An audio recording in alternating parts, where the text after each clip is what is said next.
Josh McDaniels is all set to have his second stint as an NFL head coach, and he's returning to the AFC West, except this time he'll be taking over the Las Vegas Raiders, entering a division that has Patrick Mahomes in it and Justin Herbert.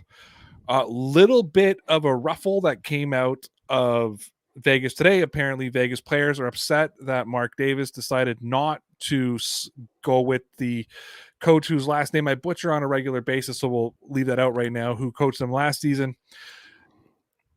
So, sort of a two-part question. A, will Josh McDaniels have more success in his second stint as a head coach and be a successful coach in the Belichick coaching tree? And how does he kind of win over that locker room?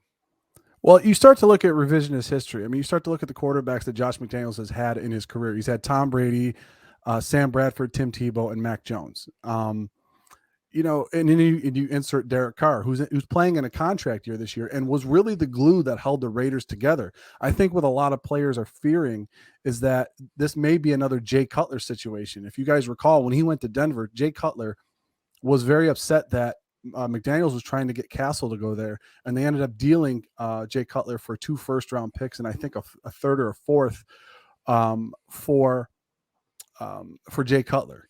And that's, I think, going to be the worry for a lot of players. Hey, the last time he was a head coach, this is what happened. You know, our leader was traded to another team, and then they drafted Tebow.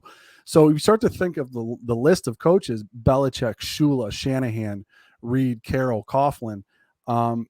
A lot of those names, when you just look at it down the line, Shanahan really, failed to impress with the Raiders. Belichick was, by all means, a lot of people consider a failure in Cleveland. And then Pete Carroll with the New York Jets and Tom Coughlin with Jacksonville, even though they enjoyed mild success. Those are the 4 names that stood out that really didn't succeed their first stint and then had a very good, successful second stint. So I think if McDaniels was able to learn from some of the mistakes that he had and take some of the tutelage that he took from Bill Belichick, he might be able to make some noise, but he really has to try to win over his team. And by winning over his team, he has to win over his starting quarterback first.